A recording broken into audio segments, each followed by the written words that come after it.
Greetings, friends, and shalom again. Welcome to part 4 on Mystery Babylon today. And in part 3 we left off from reading in Deuteronomy, or we say in Hebrew Devarim, chapter 12, and in verses 29 through 32. And where I was reading that after the pagan religions and peoples are destroyed from among you, he says, do not inquire after them to follow them and how they were saying to worship their gods. And he says, do not say, how do these nations serve their gods? I will do likewise. In other words, we're going to say, hey, that is cool how they worship and exalt their gods. It's great for the family, good for the kids. And we should be able to worship our Creator in these ways and just take out those pagan gods, the false gods and terminologies, and just worship the true God with this. And those sound like good intentions. And Israel had those intentions when they built the golden calf. Believe it or not, if you turn back to Exodus chapter 32, and in verse 4 where it says, where Aaron received the gold from the Israelites, and he fashioned and engraved it with a tool and made a golden calf.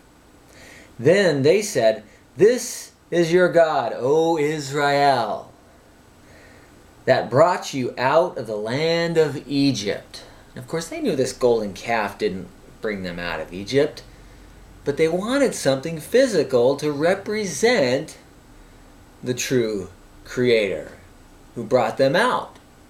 And in pagan cultures, they use physical mediums. They use objects to worship, to kiss, to bow to, something to represent their Creator.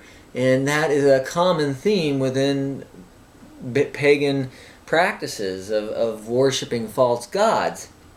And our Creator says, don't copy them and how they worship their gods. Don't copy that to worship me. And he says that seriously. It's like us saying to getting married and saying to our mate, well, I wanna do these things that I used to do with my old girlfriend or boyfriend, but of course they don't mean anything to me. I want to copy these things and replace it with you. And if you just say that, how would you feel? How does our Creator feel when we do that with Him, with these other gods? It's fornication. It's a spiritual form of fornication, a spiritual form of adultery. Because he says in verse 31, getting back to Deuteronomy chapter 12, you shall not worship the Lord your God in that way, for every abomination that the Lord, which He hates, they have done to their gods. And so, for they have even burnt even their sons and daughters in the fire to their gods. And Ishtar Sunday, if you look at the origins of Ishtar Sunday and the human sacrifices and taking the eggs and dipping them in the blood of the human sacrifices and all these practices that go back to those pagan forms of worship, these are the things that our Creator is referring to. He says in verse 32, whatever I command you, be careful to observe it. You shall not add to it, nor take away from it. We as humans like to either add to the Scriptures or we like to take away from it. Some of us would really like to take away this section in Deuteronomy. But we shouldn't. Our Creator is the same yesterday, today, and tomorrow. He does not change, as we read in Malachi. In chapter 3 and 4, we read about that. So, we're also told in Revelation chapter 18, again, I'll read that again. It says that we are seriously warned here. Come out of her, my people, lest you partake in her sins.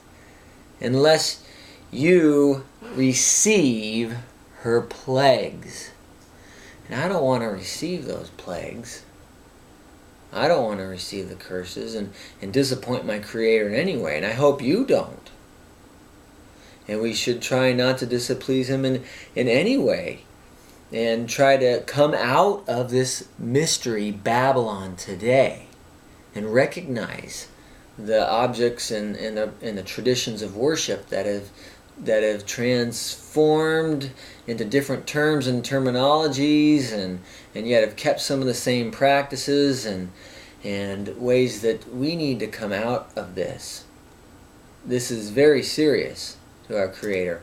And our Messiah said in Matthew chapter 5, verse 48, "Be ye perfect as our Father in heaven is perfect."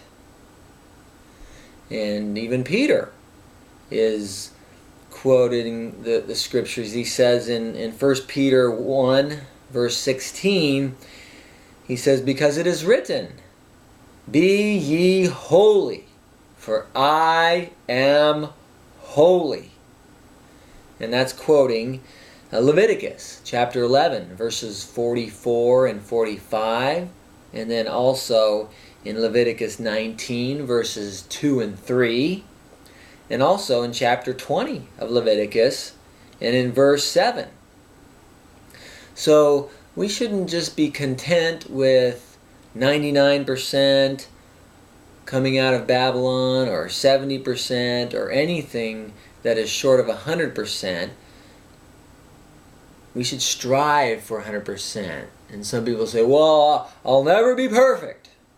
That's impossible." Well, our Creator wants us to strive for perfection. And we may not be perfect when our Messiah returns, or when our physical lifespan ends, but He's looking at us. Are we growing? Are we improving ourselves? Are we making every effort to come out of this Babylon mystery religion today?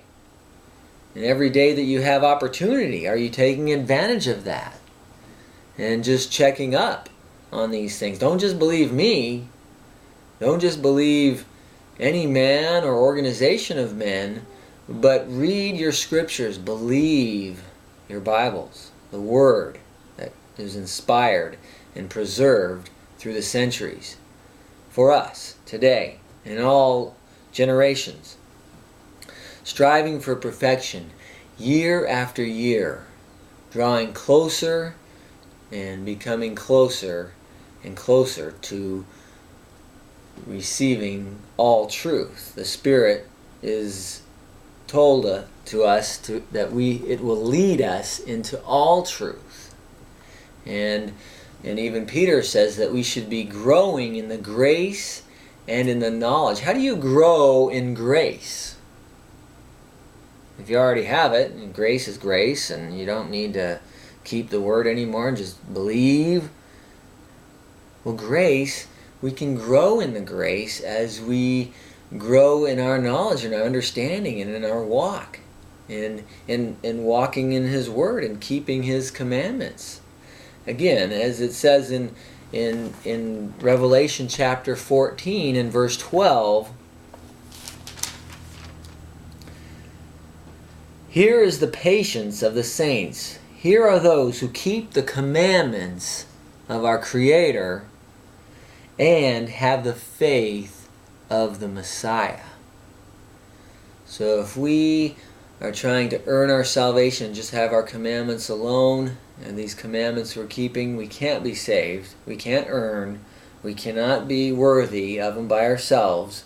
We have to have the faith in our Messiah and who He is and who He truly is, not just some poser, some fake Messiah, some counterfeit Messiah, as we're warned about also in the Scriptures. And Paul warns us in Corinthians about you might even put up with another Messiah if others come and feed it to you.